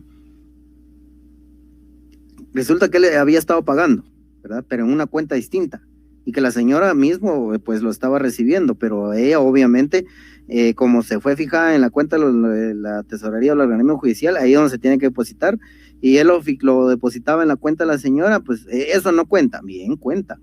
A la hora en proceso lo presenta y dice, mire, ese título es ineficaz porque yo sí he cumplido, o el derecho, mejor dicho, el derecho que están haciendo valer no es válido porque yo sí he estado cumpliendo. Todos esos aspectos le da la parte demandada que puede actuar dentro del juicio ejecutivo. Si hay bienes embargables, pues se va a embargar bienes, y si no, pues vamos a tratar de continuar con el proceso. Hay un aspecto que se debe tomar en consideración en los juicios ejecutivos. ¿Qué es lo que dice el juicio ejecutivo? Y habla de una situación de una figura que se conoce como alto, stand-by. ¿Qué pasa en esta situación? No hay bienes que embargar, pues detenemos el juicio ejecutivo hasta que exista algún bien que embargar. Caso contrario, lo dejamos ahí hasta que aparezca algún juicio que podamos embargar. Se puede hacer esa situación. Otra de las situaciones del juicio ejecutivo es que, dictada una sentencia, se puede pedir una revisión a través de un juicio ordinario del juicio ejecutivo durante los 3 meses después de dictada la sentencia, o después de que esa sentencia ya causó estado, porque no es cosa juzgada. Acá es otro elemento que debemos de tomar en consideración. No hay cosa juzgada en alimentos y no hay cosa juzgada en el juicio ejecutivo, porque el juicio ejecutivo se puede revisar a través de un ordinario y la pensión alimenticia se puede aumentar o se puede disminuir. En ese orden de ideas, lo que nosotros nos queda prácticamente es solicitar que se certifique lo conducente a un juez del orden penal por el delito de negación de asistencia económica, de conformidad con el artículo 242 del Código Penal, y también de conformidad con el artículo 54-55 de la Constitución Política de la República de Guatemala, donde establece que el incumplimiento de la pensión alimenticia sí es penado por la ley. En este orden de ideas, se solicita la certificación, se envía a un juez del orden penal. El orden penal, esta judicatura le da intervención al Ministerio Público para que el Ministerio Público pueda imputar hechos, o incluso poder hacer valer otra vez uno de los métodos alternativos de solución de conflicto, como es la conciliación. Cita a las partes, le da intervención, le dice, mire, le debe usted, mire, no sé, transfiérale un bien, o qué sé yo, pero cancélenlo. Si la parte no se presenta, si la parte no quiere conciliar, pues obviamente el Ministerio Público va a solicitar que se fije una audiencia ante el órgano jurisdiccional, y en el caso de la ciudad capital, pues prácticamente esto lo conoce un juez de paz, así está establecido. En el caso de pensión alimenticia, de los pluripersonales conocen los casos de pensión alimenticia acá en la ciudad, que prácticamente están los dos juzgados pluripersonales, y que ahora prácticamente en base a la normativa, cuando fue creado el segundo juzgado pluripersonal, se estableció que el primero debía de limpiar su mesa para poder empezar a recibir nuevos casos. O con esta situación no sé qué va a pasar, deberían de dividirse los casos, porque solo el segundo CEO, no sé, no va a lograr. Si a mí me han señalado audiencias para dentro de 9 o 10 meses, cuando estábamos en llamémosle así, en época normal, ahora después de estar desde marzo hasta la fecha teniendo esa mora judicial, no sé qué vaya a pasar, ¿verdad? Pero eso lo vamos a ver más adelante. Lo que ocurre en esta situación es lo siguiente, porque en lo personal, como profesional, ya lo he vivido, le hicimos ver a un sujeto que pague su pensión alimenticia. Mire, eran 75,000 quetzales, páguelos. Y la respuesta de él fue, hagan ustedes lo que ustedes quieran, porque de todas formas la cárcel no mata. La cárcel no mata, si de todas formas un par de meses voy a ir a hacer y listo, porque como el Código Penal establece de que hay una pena y que no es mayor, y de hecho como en base a la normativa de que si es inferior a 5 años es conmutable, pues se puede pagar, no hay ningún problema. El problema es que la deuda por la pensión alimenticia no se va a extinguir con el hecho de certificarlo conducente a un juez del orden penal, sino que lo van a penar por el delito de negación de asistencia económica, por negarse a pagar, pero de todas formas va a pagar. Entonces, ¿para qué me voy a meter yo en un problema si ya tengo uno? ¿Para qué yo le voy a decir a mi cliente, mire, no, hombre, esperemos a ver qué pasa? Si de todas formas lo condena, pues es conmutable, usted no tenga pena, pero la deuda subsiste. Y el problema no es que solo esa deuda subsista, sino que supongamos de que existan unos hijos, le fijaron la pensión alimenticia cuando tenían 2 años, 8 años no se ha pagado, pues esos 8 años lo van a ejecutar. Inicia el juicio ejecutivo cuando los niños tienen 10 años, se tarda, pongámosle unos 2 años todo ese proceso, 12 años tienen ahora, y dice, bueno, yo debo eso y ahí no hay ningún problema. No, cuando se inició el juicio ejecutivo por esa cantidad de 10 años hacia atrás, cuando tenían 10 años los niños, los años que han estado cumpliendo más adelante, hasta los 18 años, van a ser ejecutados de todas formas. O sea que eso se va a ir acumulando. Ya tengo un juicio ejecutivo, voy a tener otro más adelantito, y eso se me va a ir complicando, ¿verdad? Y el problema es la citación, lo que establece la norma. Si a mí me condenan por el delito de negación de asistencia económica en una primera ocasión, me vuelven a condenar en una segunda, y en una tercera prácticamente soy un delincuente habitual por la negación del delito de negación de asistencia económica. Es complicado. Entonces toda esa situación hay que ver cuando uno está asesorando al cliente que demandado, o a la clienta demandado, porque se puede dar también de que es el esposo que pida pensión alimenticia, o que esté ejecutando pensión alimenticia a la esposa, ¿verdad? En ese orden de ideas es recomendable siempre en los casos de pensión alimenticia buscar una conciliación, tanto para la parte demandada como para la parte actora, y como para el órgano jurisdiccional y para nosotros los profesionales. No hay nada más satisfactorio para un profesional ver a unas personas que están en litigio terminar con una sonrisa, reírse de lo que pasó, firmar un documento, darse la mano, saludarse e irse en paz. Eso es gratificante. a ver a esa persona con las esposas puestas e irse. El caso que les estoy contando, esta persona se negaba y todavía yo lo estuve llamando porque yo logré conseguir el teléfono de él. Mira, hombre, paga, porque mira, es por el bien tuyo, yo ni te conozco, dice, pero yo soy abogado de la señora y mira, trata de pagar porque es una cantidad fuerte, sí, pero lleguemos a un acuerdo que vas a irlo pagando en partes, pero conseguite buenas partes, decirle a tus familiares. No hizo caso, ¿verdad? ¿Y qué fue lo que ocurrió?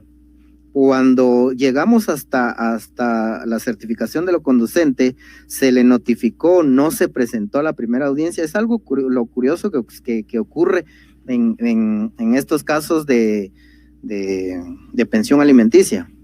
Los jueces no emiten la orden de captura o la orden de aprehensión en contra del sujeto, no, le notifican, lo citan, le hacen valer el artículo 12 constitucional en que nadie puede ser condenado sin antes haber sido citado, oído y vencido en juicio, lo citan. Pero si no hace caso y no se presenta, no presenta excusa, simplemente hablando en buen chapín le vale, pues los jueces emiten la orden de aprehensión y emitida la orden de aprehensión, ¿qué hace uno como asesor de la parte actora y ve que los niños tienen necesidad? En este caso, pues nosotros conocíamos en dónde trabajaba él, ya teníamos la orden de aprehensión, bueno, inmediatamente nos dirigimos al DINC y dijimos, mire señores, traemos una orden de aprehensión, y como recuerden que ellos tienen descanso por una orden de aprehensión ejecutada, pues inmediatamente yo lo quiero porque estamos hablando de descansos. Inmediatamente lo tomaron y ¿saben dónde está? Sí, pues está trabajando en tal lugar. Bueno, fuimos, se presentaron los agentes, mira, aquí está fulana tal, véngase, vámonos. El sujeto, pues bien parecido, con cabello así rizado, colocho le decimos a nosotros, ¿va? Fue detenido un día viernes a las 3 de la tarde. ¿Qué fue lo que ocurrió? Lo llevaron ante el juez, ya no estaba el juez que conoce el caso, solo le hizo saber el motivo de su detención, la que estaba en ese momento, y le dijo que en la siguiente semana, pues al siguiente día le iban a poner el expediente a la vista del juez que conoce su caso, y pues le iban a señalar audiencia. Por la carga de trabajo que existe, a este sujeto le señalaron audiencia para el siguiente viernes. 8 días en prisión para tomarle su declaración. Cuando él llegó, ya su cabello ya no existía, ya se lo habían quitado, y llegó con una playera así toda flojota porque no era su playera, había sufrido vejámenes tal como lo que nosotros conocemos que existen en la cárcel. ¿Por qué? ¿Por qué llegar hasta esos extremos cuando se puede solucionar antes? Lo curioso del caso es que cuando nos sentamos y dijo la jueza, bueno, usted debe pensión alimenticia, usted ya lo sabe, y por eso es de que fue detenido, y no es por eso, sino que se le citó, y como usted no vino, pues tuve que girar la orden de aprehensión y está acá. ¿Qué va a hacer? Yo pago, dijo, yo pago. Inmediatamente, mire, mi familia está presente y ¿cuánto debemos y lo vamos a pagar? ¿Qué necesidad de llegar hasta esos extremos? Entonces, siempre se trata de buscar una conciliación para hacerle ver esta situación en los casos de pensión alimenticia. En ese orden de ideas, estimados amigos, pues en términos generales eso podemos ver, ¿verdad? Podemos mencionar varios aspectos en el ámbito internacional, convenios, tratados, sentencias de la Corte Interamericana de Derechos Humanos en cuestiones del interés superior del niño, que siempre se debe velar por el interés superior del niño, pero obviamente el tiempo no nos da, tenemos mucho de qué hablar, pero espero haberle dejado a ustedes algunas enseñanzas que prácticamente ayuden en su ejercicio profesional ya ahora, más adelante, o bien simplemente a conocer varios aspectos del derecho civil y el derecho procesal civil que está concatenado con el derecho penal, porque prácticamente, como les dije al inicio, es un delito el cual es penado, ¿verdad? Por esa actitud, es penado por el Código Penal, esa negativa, el no querer cumplir con mi obligación, es penado por la norma penal, y pues se va a hacer acreedor a una sentencia condenatoria en el ámbito penal, lo cual pues no se esperaría a que se llegue a esas instancias. Para mí ha sido un gusto compartir con ustedes este tiempo. Espero haberles dejado muchas inquietudes para que ustedes sigan ahondando más en el derecho, y siempre estamos ahí a la orden y para servirles. Estimado doctor.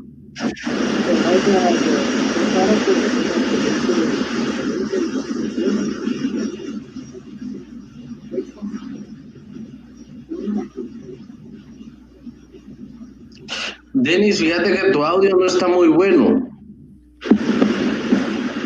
Excelente. ¿Ahí me escuchan mejor?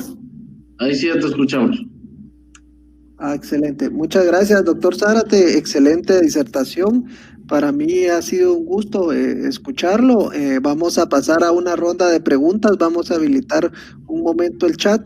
Solo quisiera comentarle a todos los compañeros que con relación a su diploma, sí deben de tomar en cuenta lo siguiente. Vamos a apagar un momentito el chat. Yo mandé un enlace, para recordarles, mandé un enlace de un formulario Google.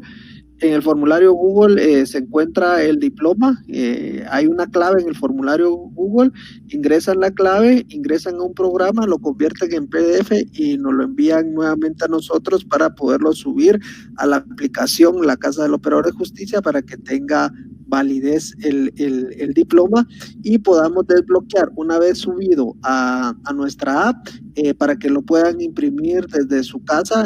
Tiene clave también, entonces ya subido a nuestra app, ya el diploma se le quita esa clave de impresión. Muy buenas noches. Cualquier duda, vamos a estar en los grupos. Gracias a Kevin Sánchez también por la convocatoria, por el apoyo. Vamos a abrir el chat para cualquier consulta al doctor Zárate.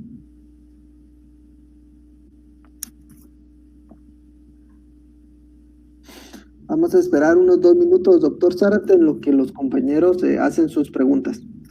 Perfecto.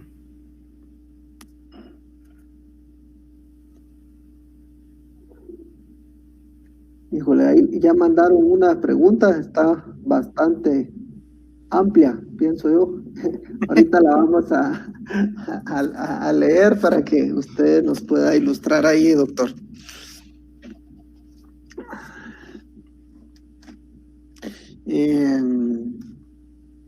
El link, Claudia, lo vamos a volver a enviar. Ahorita al finalizar las preguntas con el doctor Zárate, voy a enviar otra vez el link para que les aparezca al principio en el chat. Excelente, Claudia, excelente, muy bien. Ya hay varias preguntas. Vamos a esperar un minutito más en lo que terminan de hacer las preguntas. El método que acabamos de implementar es para que sus diplomas estén, después de terminar la conferencia, estén listos, que no haya tampoco alguna situación de que faltó una letra o está mal escrito su nombre. Ustedes lo pueden pues adquirir inmediatamente, pero para que tenga validez y puedan imprimirlo, nos lo tienen que enviar con el mismo formulario que les mandamos para poderlo subir a la aplicación, y ahí están las certificaciones. Y déjenme comentarles que próximamente vamos a tener también un aval universitario en todas nuestras diplomados, que les vamos a estar contando más adelante. Bueno, vamos a apagar el chat, doctor Zárate, para que podamos analizar las preguntas, pero antes de eso solo quiero robarle un minuto de su tiempo para poner el enlace nuevamente donde van a generar su diploma. Deben de leer bien lo relacionado a cómo se genera el diploma para que puedan seguir todos los pasos y podamos tener un exitoso. Aquí ya tenemos el enlace, es un enlace de Google, es muy sencillo, sigan los pasos y van a poder obtener su diploma, y lo más que se tardan son 3 minutos para generar su diploma y enviarlo de nuevo para que pueda ser ingresado a nuestra app. Bueno, vamos a iniciar con las preguntas. Wendy dice, excelente, muchas gracias por la disertación. Gladys, ¿cuál es el fundamento legal para solicitar la extinción de pensión alimenticia a un excónyuge que está unido con otra persona? Perfecto.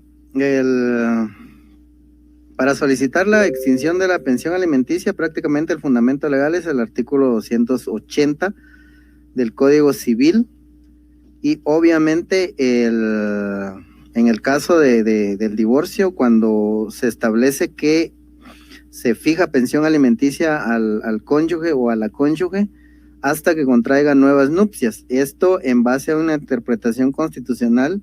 Si la persona está unida con otra persona, obviamente se entiende que también está cumpliendo con estos requisitos, y por lo tanto ese también es el fundamento de derecho. Gracias, doctor.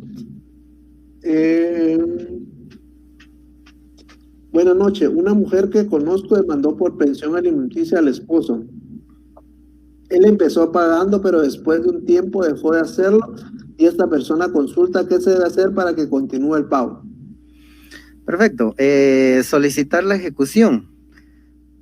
Obviamente, cuando se plantea una ejecución, se debe de presentar el estado de cuenta, la certificación de las partidas de nacimiento de los alimentistas y la certificación o bien del título, en el caso del testimonio de la escritura pública, o bien de la conciliación, o bien de la sentencia. Se debe de acompañar estos 3 elementos en el cual se va a iniciar la ejecución.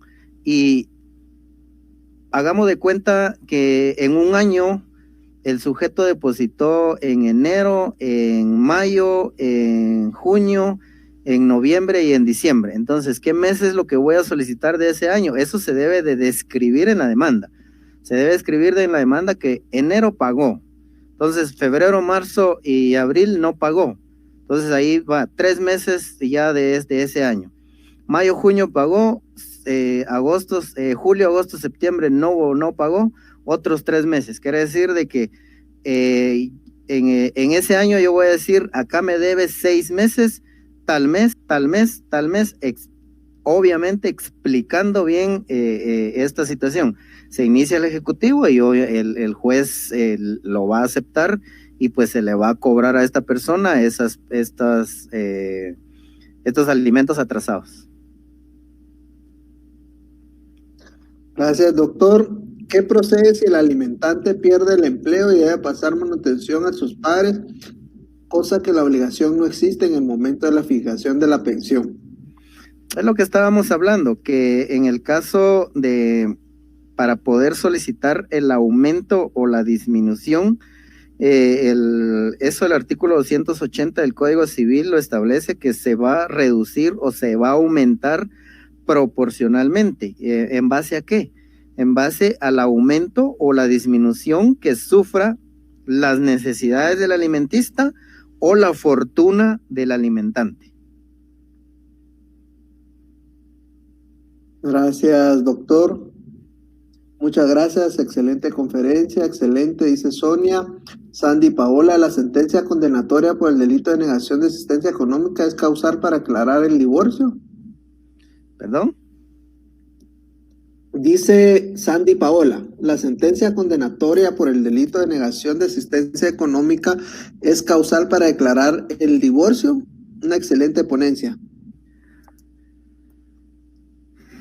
La sentencia condenatoria por el delito de negación de asistencia económica es, no tiene nada que, es que no le había entendido la pregunta, no.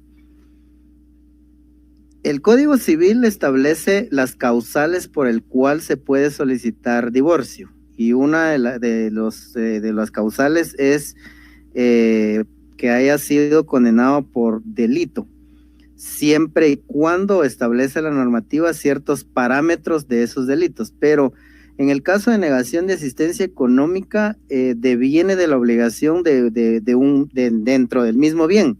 Prácticamente esto no puede ser invocado como causal para divorcio. Gracias, doctor. Carolina, buenísima conferencia. Tengo una pregunta. En un proceso que el menor fue reconocido por medio de un ordinario de paternidad, pero el menor ya tenía 10 años, ¿esa pensión que el menor no recibió por no haber sido reconocido es retroactiva? No. Desde el momento que se fija la pensión alimenticia es a partir de ese momento en que surte sus efectos. ¿Hasta cuándo retroactivamente puedo solicitar yo? En el caso de estas situaciones, hasta 2 años. Hasta 2 años. O bien, iniciada el juicio de fijación de pensión alimenticia, me fijan pensión provisional, a partir de ese momento ya surte efectos esas pensiones provisionales. Si sufren un aumento en la fijación ya en sentencia o en conciliación, se van a equiparar a esos meses que estuvieron desde que se fijó la pensión provisional. Pero si son inferiores, puede por aparte solicitar la ejecución de la pensión provisional, pero las atrasadas solo se pueden pedir hasta 2 años. O sea que si una persona no solicita pensión alimenticia para sus hijos y resulta que los quiere solicitar ya cuando tengan 16 años, solo los puede solicitar de 14 años en adelante. Solo son 2 años retroactivos. Gracias, doctor. Andrea Michelle, ¿cómo se puede comprobar la necesidad de la pensión si no se cuenta con recibos de compras y lo solicitan en juzgados? La necesidad de la pensión se hace en base a parámetros de necesidad a futuro. Por ejemplo, yo les planteaba el ejemplo en el caso para poderlo fijar. Es muy común de hablar hablando muy barato, una comida por un valor de 10 quetzales. 3 tiempos de comida equivaldría a 30 quetzales. Multiplicado por, obviamente hay que hacer dentro de la demanda esta operación matemática. 30 quetzales diarios por 30 días nos va a dar 900 quetzales. Esto para alimentos. Aparte de, necesita pagar colegiatura. Si está en una escuela, por ejemplo, bueno, voy a necesitar el traslado, el transporte, todo es a futuro. No es que ya se deban de presentar facturas de comprobación, porque obviamente estamos pensando que esa pensión alimenticia va a ser por las necesidades que tiene ahora el alimentista, pero que los va a cubrir en un futuro el alimentante. Es por eso de que no se necesita presentar facturas en ese momento, sino que solamente hacer números a futuro.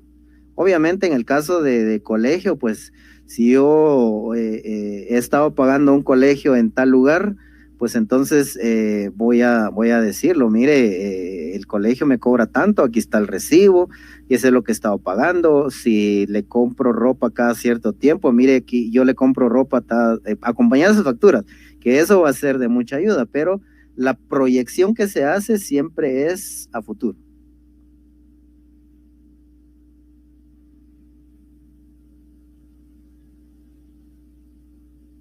Gracias, doctor. Vamos a ubicar otra pregunta. Aura Araceli, ¿por qué el juez no emite orden de aprehensión cuando se tiene por parte del demandado abonos a la pensión cuando tienen audiencia? Vea, también hay que ser prácticamente objetivos en este aspecto. Los jueces penales, cuando conocen casos de pensión alimenticia, en realidad no están simplemente para emitir orden de aprehensión y que vaya preso y que se condene, sino que ellos siempre, el juez de paz va a velar por el interés superior del niño. Si el padre está pagando abonos, entonces dice, bueno, usted que, por ejemplo, una deuda de 50,000 quetzales, y en la primera audiencia se presentó y dijo, mire, yo no he podido pagar porque no tengo, pero conseguí el día de hoy 5,000 quetzales y aquí lo traigo. Ah, perfecto.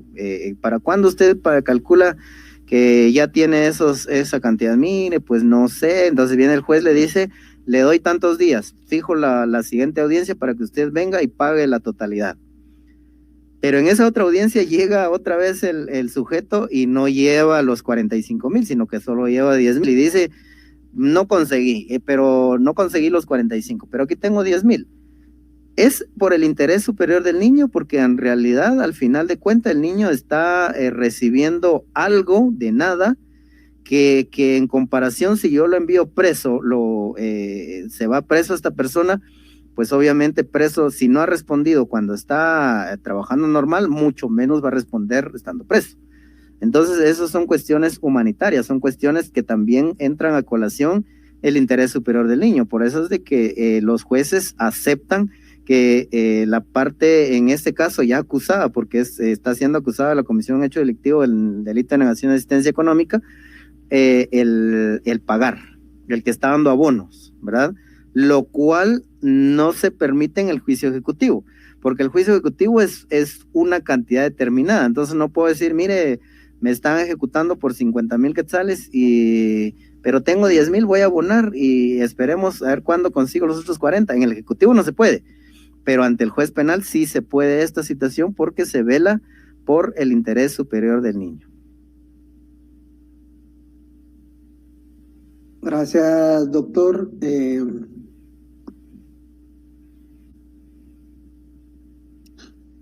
Buenas noches. La pensión alimenticia, ¿qué opina al usuario? ¿Utiliza los centros de mediación como método alterno de solución de conflictos? Muy aceptable. Les hacía ver de que los métodos alternativos de solución de conflicto han sido descuidados en Guatemala en esta situación y especialmente en estos aspectos. Se ha instruido al alumno en las aulas de que usted es abogado y usted alegue por todo. No, tratemos de ser conciliadores. Si podemos llevar a nuestro cliente, citarlo a través de la mediación, en el caso de que se cuenta con el organismo judicial, en el caso de la ciudad está en el edificio El Jade, solicitarle, mire, fíjese que esta persona no pasa gasto, pero llamémoslo, hagámosle conciencia primero, porque entonces el mediador como amigable componedor le va a hacer ver a este sujeto todas las consecuencias que conlleva el hecho de no cumplir con su pensión alimenticia. Pero si al final entra en razón, pues se va a llegar a un acuerdo en ese momento y se va a firmar un convenio. Y eso pues es muy aceptable, utilizar los métodos alternativos de solución de conflictos. Muchas gracias. ¿Qué pasa si tengo un título ejecutivo de alimentos y el que la firmó no está en el país? Ahí hay que ver diferentes aspectos. Si el sujeto se fue ilegal, como a veces ocurre, a los Estados Unidos o a algún otro lugar, a otro país, en forma ilegal, quiere decir que él legalmente está en el país. Y yo le voy a notificar en la dirección que colocó en el juicio, en el título, perdón. Si en el título dice que va a ser notificado en tal lugar, recordemos que también tenemos el domicilio contractual. El Código Civil estipula que el domicilio contractual es aceptable. Y si en el título ejecutivo aparece una dirección, yo voy a notificar en ese lugar. Si uno de los familiares se presentan y dice, mire, fíjese que él no está en el país, perfecto, entonces que lo demuestre con su estado migratorio. en el estado migratorio va a estipular cuándo salió del país. Pero si esta persona se fue ilegal, él legalmente está en el país. Entonces, él debe responder ante esas situaciones, en el primer orden. Segundo, establece la normativa que las personas que tengan obligaciones que cumplir en Guatemala, para poder ausentarse del país, deben nombrar a un mandatario general, un especial, o en este caso, un mandatario judicial. Y obviamente yo puedo ejecutar el título, notificarle en la dirección que consta en el título ejecutivo, y esta persona se debe de apersonar al proceso a través de su mandatario, porque establece la norma esta situación. No puede dejar de cumplir su obligación simplemente porque no está en Guatemala, sino que para eso existe la figura del mandatario.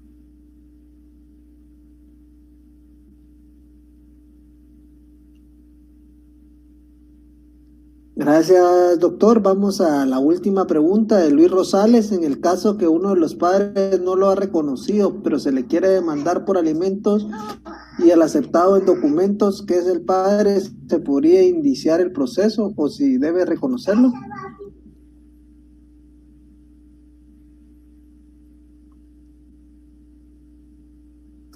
Decía la pregunta, perdón. Doctor, sí, en el caso que uno de los padres no ha reconocido, pero se le quiere demandar por alimentos y el aceptado en documentos que es el padre, ¿se podría iniciar con el proceso o si debe reconocerlo?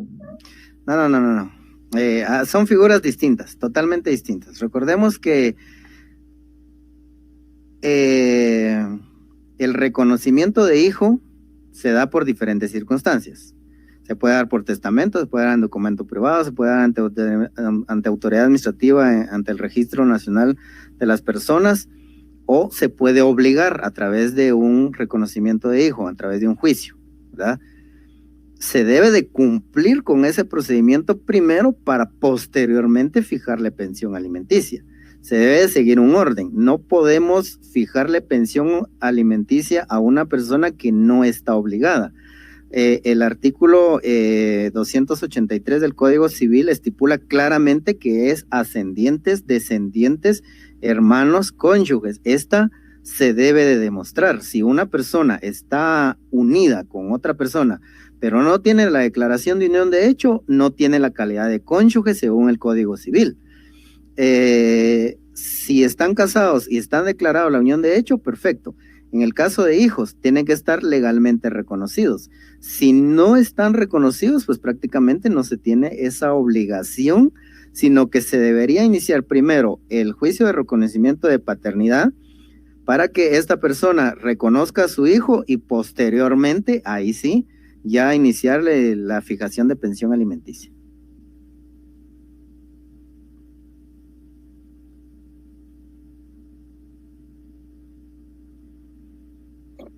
Muchas gracias, doctor. Ya hemos finalizado con la ronda de preguntas. Falta la primera que hicieron, que no la había podido leer. Dice, dos preguntas. En la tramitación de un juicio oral de alimentos se fija una pensión provisional de un monto de 1.500. Esta pensión no es pagada en ningún momento y al dictar sentencia se fija una pensión o el valor de 2.000 y además el juez ordena que se paguen las pensiones provisionales no pagadas. Estas pensiones provisionales no pagadas deberán pagarse sobre el monto de 2.000 o sobre el monto de 1.500.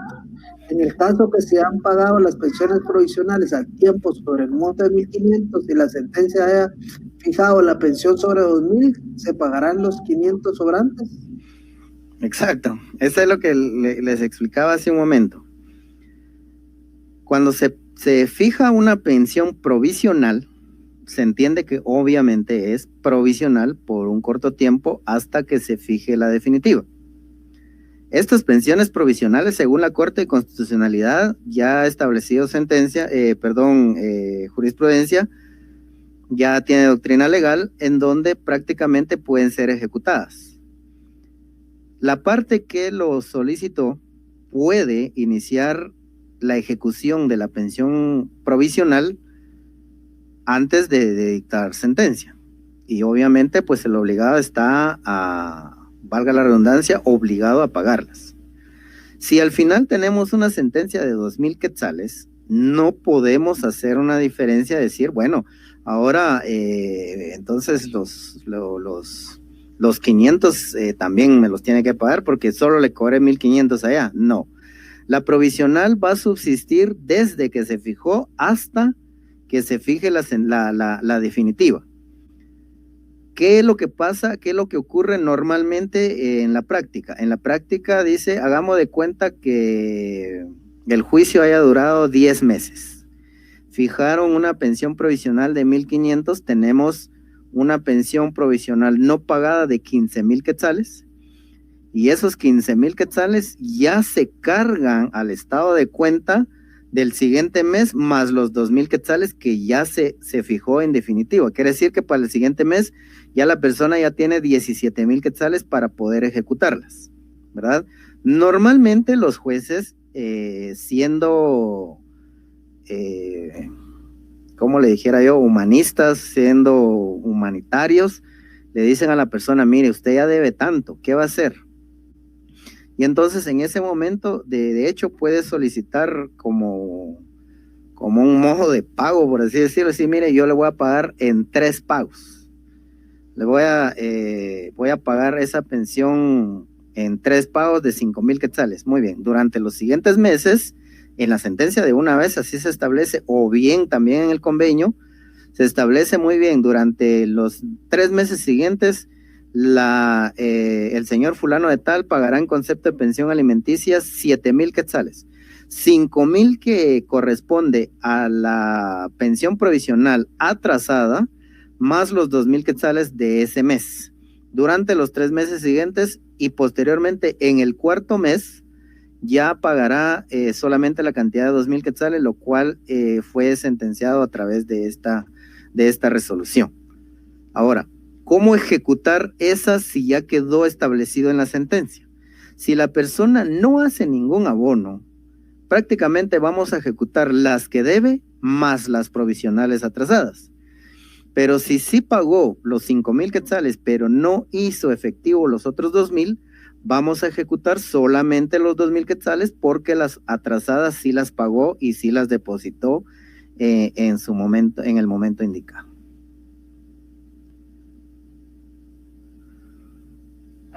Gracias, doctor. Hemos llegado al final de esta conferencia. Vamos a dejar el link dentro del chat para que puedan generar su diploma. Agradecerte por estos maravillosos conocimientos que nos has impartido el día de hoy.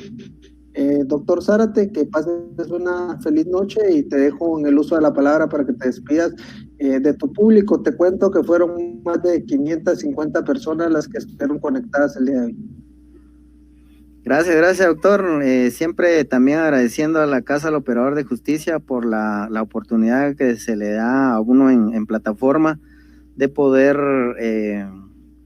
pues colaborar un poco con la academia, pues los que estamos en esta sintonía de buscar la excelencia en la academia, pues siempre tenemos ese deseo de poder compartir el conocimiento que uno ha obtenido.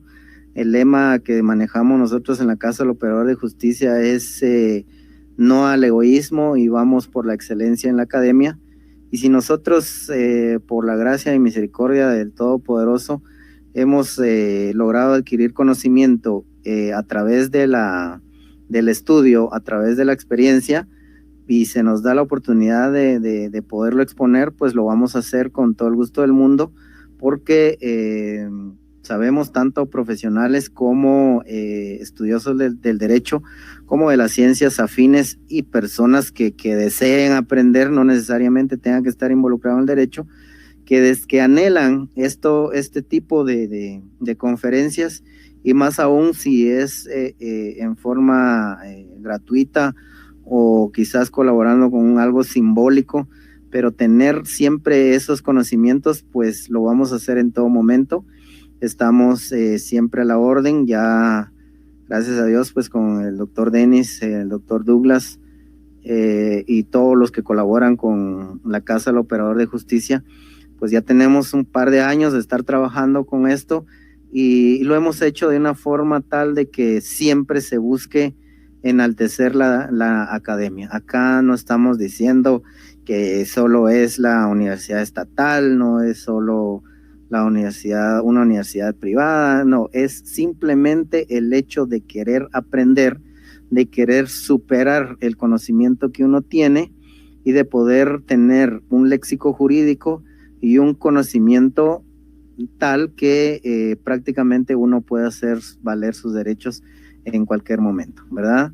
En ese orden de ideas, pues agradezco primeramente a la Casa del Operador de Justicia por proporcionarnos este espacio de poder compartir con ustedes, y en igual forma al doctor Denis, al doctor Douglas y todos los colaboradores de la Casa del Operador de Justicia, así como también a Kevin, que es un gran amigo y siempre está en esa misma sintonía de colaborar con la academia sin fines de lucro y siempre colaborando con el alumno, con los compañeros, siempre está él en esa sintonía. Es muy agradable trabajar con personas así y siempre estamos a la orden, estimados amigos, siempre los esperamos a las siguientes clases que pues según lo que establecía el doctor Douglas y el doctor Denis, pues prácticamente ya perdimos la cuenta de cuántos diplomas se ha hecho, de cuántos diplomas se ha dado, y más ahora en estos tiempos que estamos encerrados, pues hemos aprovechado al máximo. Vamos por la excelencia académica. Gracias a todos por su asistencia, tengan una feliz noche y buen provecho.